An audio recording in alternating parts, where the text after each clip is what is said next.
Hi there! This is Cthulhu Comics, where we talk about all-American fan films. Today we'll be looking at Superman Solar, a film made by A-List Productions and posted on July 25th, 2023. This film was originally announced on June 10th, 2022 and backed on Indiegogo by 294 backers, raising a total of $28,847 Canadian, roughly 21,000 US. The film was written, directed, and edited by Andrew List, scored by Mike Schmidt, and starring Glenn Keane as Superman, Jimmy Olsen as Matt, not to be confused with famous Superman character Jimmy Olsen, Aaron Smolinski as Lex Luthor, Michelle Noel as Lois Lane, Lynn List as Martha Kent, and Mike Newton as Jonathan Kent. Before watching this video, I highly recommend watching the film for yourself to get your own opinion of it. It's posted on YouTube and free to watch, and the link will be posted in the description down below.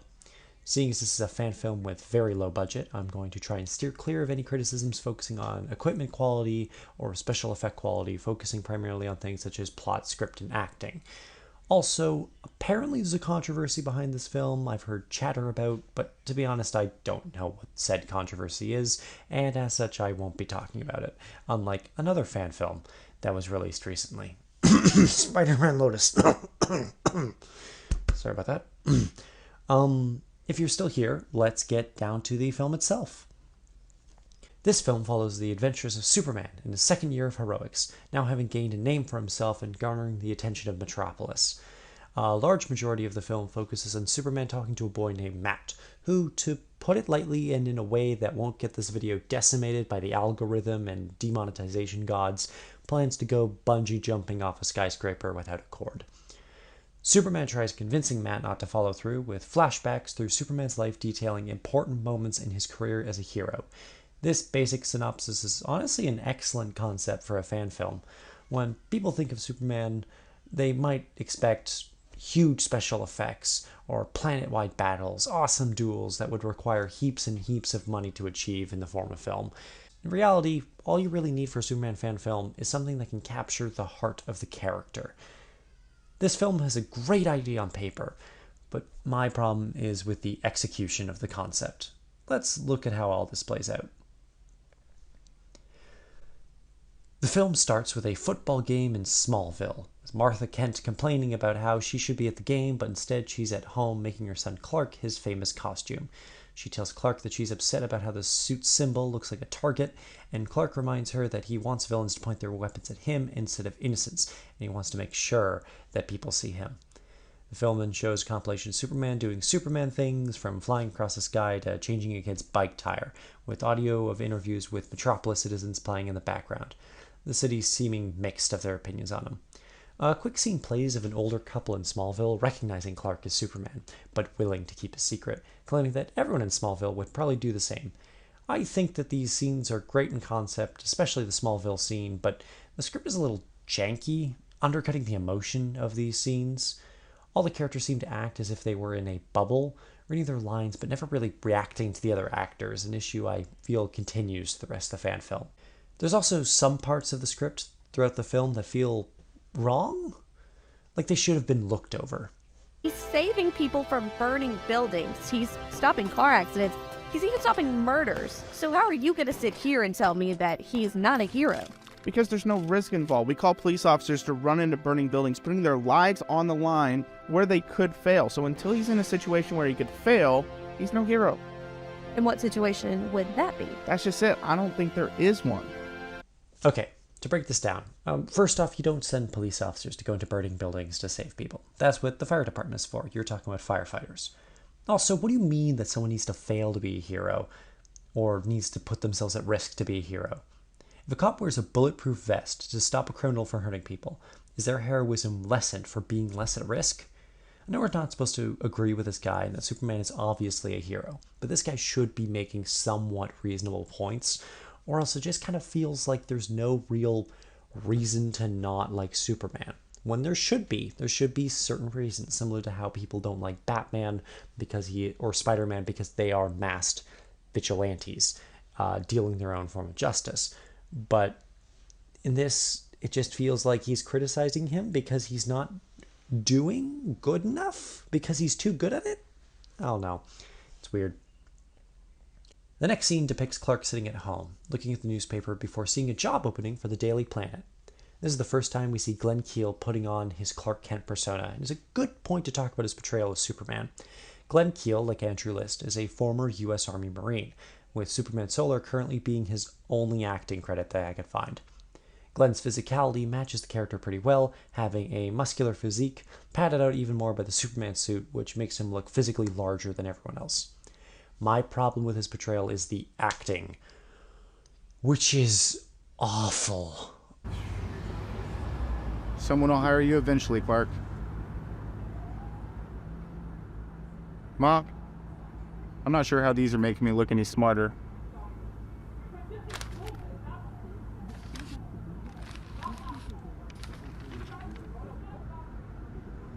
Internship at the Daily Planet. Low pay, high experience. Well, it's a job. His lines always tend to lack emotion behind them, and feel like he's reading them off a script than actually portraying a character. When actors are playing Superman, they need to be able to play two completely different characters. Clark Kent the man and Clark Kent the persona. Clark Kent the man is what Clark always is. He's brave, empathetic, and hopeful. Superman is more of just Clark Kent the man maxed out. They're pretty much the same person. Clark Kent the persona is a carefully crafted identity to hide Clark's superhero side, being a bumbling, nervous fool and acting as the antithesis of Superman. The only difference between the man and persona in this film is that Keel stutters a bit when talking. His tone barely changes. He doesn't try to mask his voice, he just stumbles over himself while trying to get a job. Here's an example of what I'm talking about, with a sample from Richard Donner's Superman to compare to this. Not only does he have a snappy, punchy prose style, but he is, in my 40 years in this business, the fastest typist I've ever seen. Excuse me. Here, you got my article. Oh, excuse me, Mr. White. I was wondering if perhaps you could arrange for half my salary to be sent to this address on a weekly basis. Your bookie, right? A what? Don't tell me. He sends a check every week to his sweet gray-haired old mother. Actually, she's silver-haired. I'll see what I can do. Thank you very much, Mr. White. Excuse me. Well.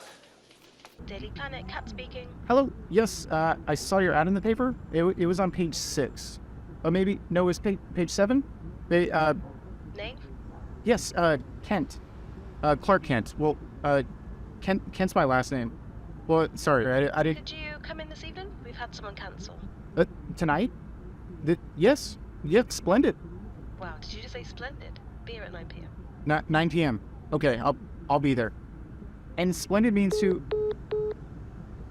I hung up.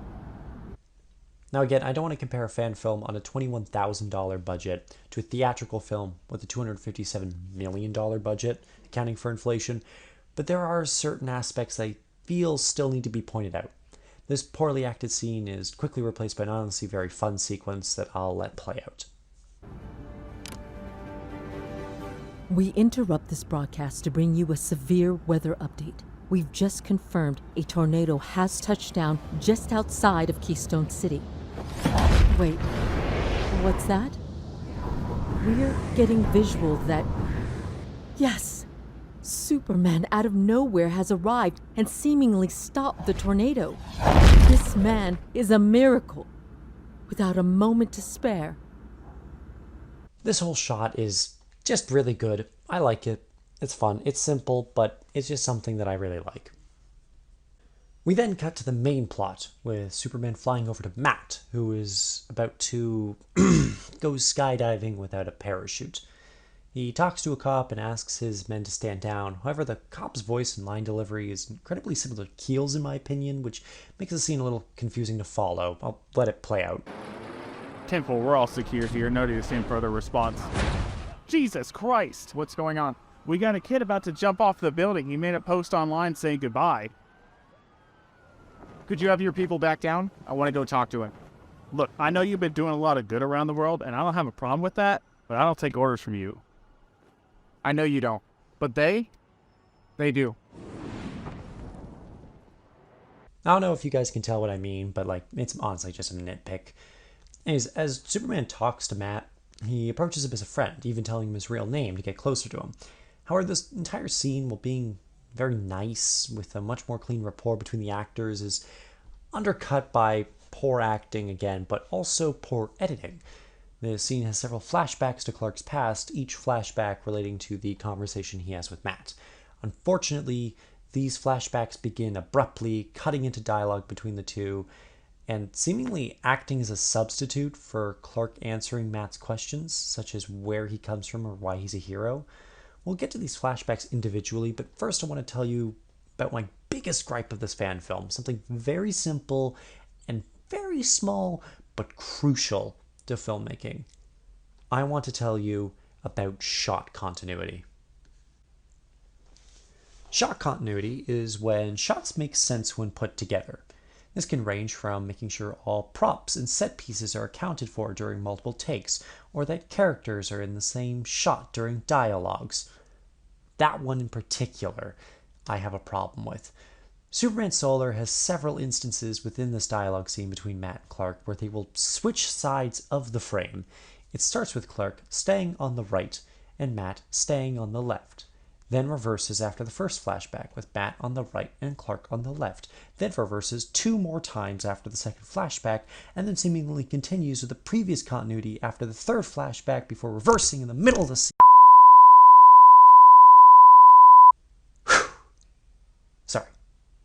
Sorry. This jarring switching causes disorientation and removes the viewer while watching it, undercutting the plot. I thought I'd bring this up because it's honestly something that bothered me while watching, and I made a note of it. It seems small, but it's just so specific. It gets under your skin. Before we continue with the plot, I want to quickly commend the work on the suit. The suit was drawn and designed by Javier Sanchez, redesigned for live action by Abe Knapp, and the suit itself crafted by Tilly FX, Alter Ego Studios, Imposter Cosplay, and Unmasked Studio. From my research, the idea for the suit was to mix the retro and modern aesthetics to create a suit that both paid homage to the classic comics while also fitting in a live action setting. The suit has clear references to the original Fleischer Superman from the 1941 animated shorts, which, if you haven't seen, do check out. They are genuinely astounding and are peak animation. The suit itself honestly looks amazing and is incredibly well done. And probably my favorite part of the entire fan film, which is kind of sad. But anyways, back to the main plot. The main plot stars Superman trying to talk to Matt, trying to convince him that his life is worth living. Matt talks about issues that I think are decently well written, saying that he feels aimless, lacks any friends, and he's being bullied every day of his life. The acting's okay, and obviously Glenn Keane is... But Superman convinces him that he can relate, that he's been scared and he stood in the way of danger anyways, because he could. He didn't know who his real parents were, but he loved his adoptive ones all the same. These are nice messages, but again, he says these things, but, well, he's implied to say the things. Really, it's just flashbacks that imply that that's what he said and referred to, but because it's an inference, it kind of takes away from the undercutting of emotion, because all the emotional scenes are different scenes, so he never actually gets emotional. It's just, ugh. A big gripe that I have in the speech is his final monologue to Matt. I'm going to let this play out. I'm just going to let it sit for a second. How do you know that this isn't supposed to happen? How do I know that this isn't supposed to happen? All that I ask is that if you believe like I do, that no matter how good or how bad things are, tomorrow can always be better. Then take my hand and you'll be safe. But if you believe, without a doubt, that tomorrow and the day after and so forth will never be any better, but always worse, then, against every fiber in my being, I will move out of the way and watch you fall to the ground.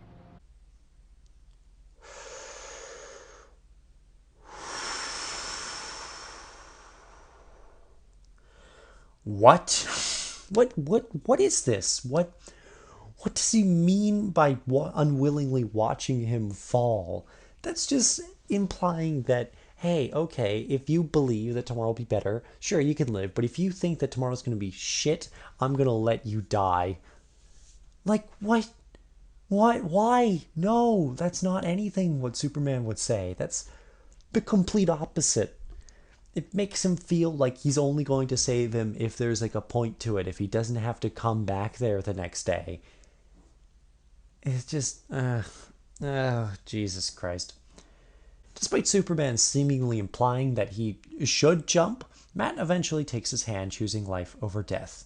Okay, let's quickly summarize the 3 flashback sequences that are cut between the main plot. They focus on Clark learning that Jonathan and Martha are not his birth parents, Lois meeting Superman for the first time, and Brainiac dueling Superman in Metropolis. Let's talk about the first flashback. Jonathan Kent is acted pretty well by Mike Newton, though honestly, maybe it's just because of Glenn Keely's bad acting that makes mediocre acting look good. I don't know. Either way, he feels like a farmer in Kansas, and while the script does have some issues as per usual, feeling a little awkward, Newton delivers the lines pretty well. He encourages Clark to use his powers for good, claiming that The truth is, the world doesn't need saving.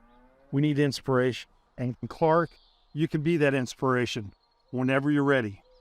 which is honestly a great line, and I feel like that's definitely something Superman represents. While he is known to save the world, the true purpose of Superman is to set the status quo of morality. His place in the DC Universe and on the Justice League isn't to be an all-powerful god. It's to remind the Justice League what they're fighting for, to remind the world what they live for, that people can be good, and while there is evil, it's the kindness of other people that truly prevails.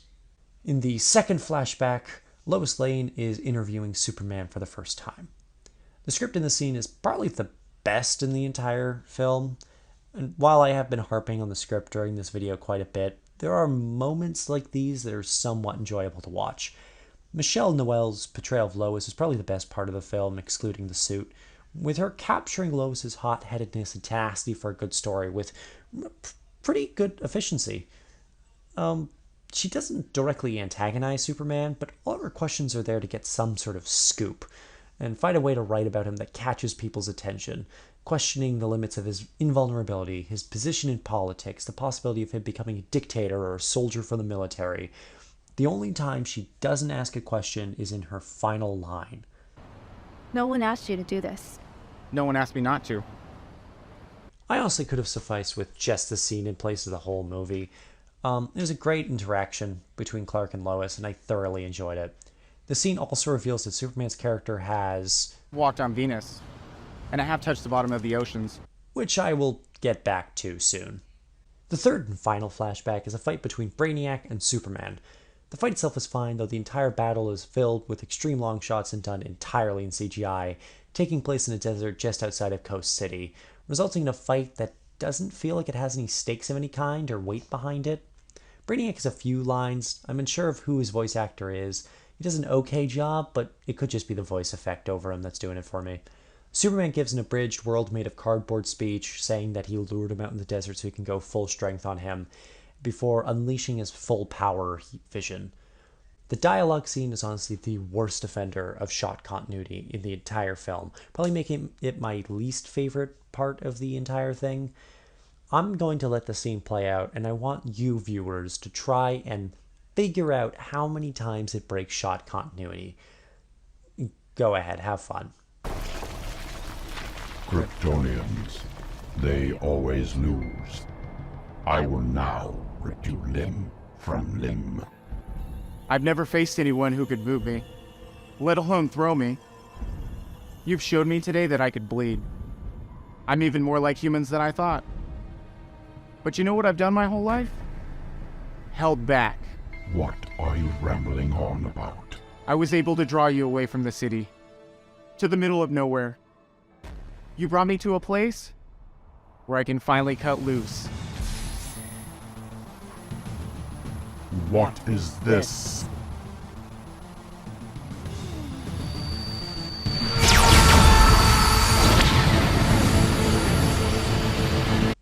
Yeah, that was a lot.